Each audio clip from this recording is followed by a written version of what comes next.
به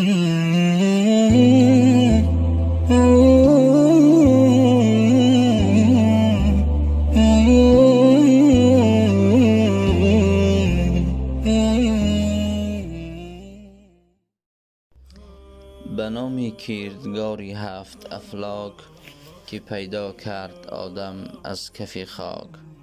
خداوندی که ذاتش بی زوال است، خیرت در وصف ذاتش گنگلال است. بعداً السلام علیکم پدران و مادران، برادران و خواهران عزیزم.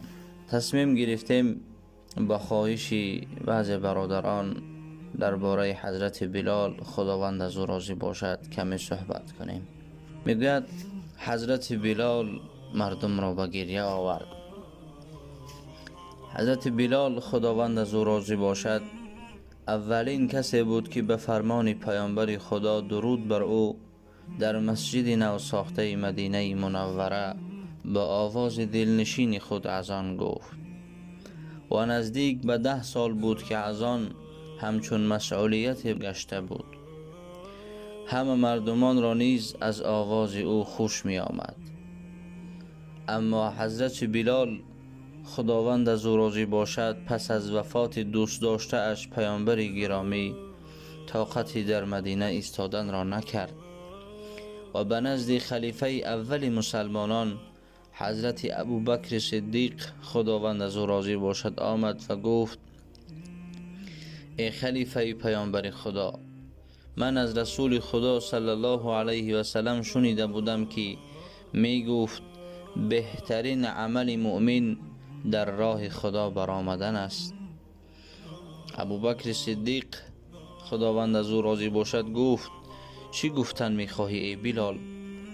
حضرت بلال گفتند: میخواهم در راه خدا برایم تا اینکه عجل بر سر من بیاید. حضرت ابوبکر صدیق غمگین شد و گفت: پس کی برای ما اذان میگوید ای بلال؟ اشک از چشمان حضرت بلال سرازیر شد و گفت: من پس از پیامبر خدا برای کس دیگر اذان نمیگویم. ابوبکر صدیق گفت: از سخنت برگرد و برای ما اذان بگو. حضرت بلال غمگین شد و گفت: ای ابوبکر، اگر تو مرا از غلامی برای آن خریده باشی که زیر فرمان تو باشم، با 2 دیده سخن تو را میپذیرم. اما اگر مرا برای خدا آزاد کرده باشی، پس مرا به حالم گذار. حضرت ابوبکر صدیق از شنیدن این سخن اشک از چشمان سرازیر شد و گفت: بلکه تو را برای خدا آزاد کرده بودم. حضرت بلال توشه راه را گرفت و به سوی شام راه سپار شد و چند سال را در راه خدا آنجا سپری نمود. او درباره خود می گفت: من پس از وفات پیامبر خدا صلی الله علیه و سلم دیگر طاقت ایستادن در مدینه را نداشتم. هرگاه او میخواست از آن بگوید، پس از رسیدن به اشهد ان محمد رسول الله، آوازش به گلو پیچ زده به گریه می آمد. از این سبب بود که دیگر طاقت ایستادن در مدینه را نداشت و به سوی شام رفت.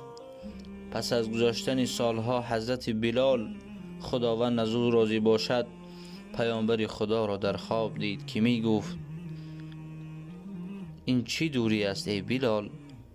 تو را چی شده است که به زیارت ما نمی آیی؟ حضرت بلال می گوید غمگین گشت و در حال به سوی مدینه رهسپار شد. او به نزد قبر پیامبر خدا صلی الله علیه و سلم آمد و آنجا نشست و از گریه خود را داشته نمی توانست. حسن و حسین، خداوند از آنها راضی باشند، به نزد بلال آمدند و بلال آنها را با آغوش گرفته می بوسید. حسن و حسین گفتند: ما بسیار پزمان شنیدن آواز تو شده ایم ای بلال.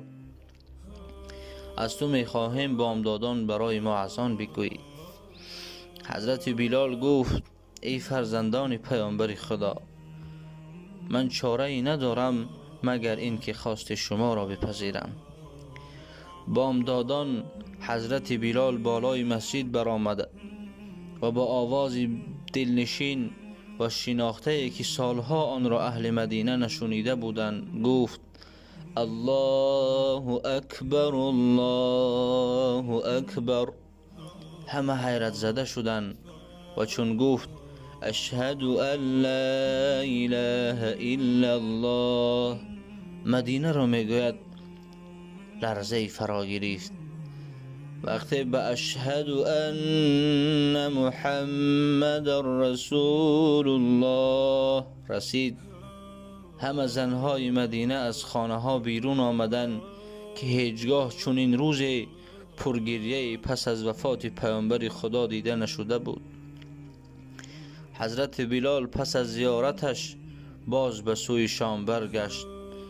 همچنین وقتی که حضرت عمر خداوند از او راضی باشد از شام دیدن می نمود، بعضی از مسلمانان از او خواستند بلال رضی الله عنه را وادار نماید تا برایشان یک بار از آن بگوید.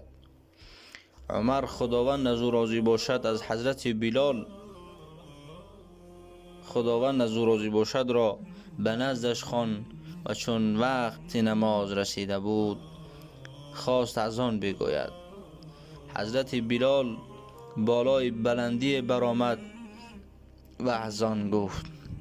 صحابگانی که با حضرت بلال در وقت حیات پیامبر خدا در مدینه منوره بودند همه به گریه آمدند که هیچگاه چنین پزمانی و گریه در آنها دیدن نمیشد.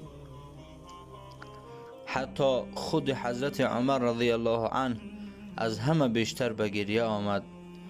وقتی مرگ به او فرا رسید، همسرش حوله بنت عوف خواهر عبدالرحمن ابن عوف بالای سرش نشسته بود و گریه می کرد. حضرت بلال رضی الله عنه گفت: گریه نکن، فردا به دیدار دوستان محمد صلی الله علیه و سلم و یارانش مشرف می شویم. بله دوستان عزیزم، اینک رسیدیم به یکی از قصه های بگیم یکی از روزگارهای حضرت بلال.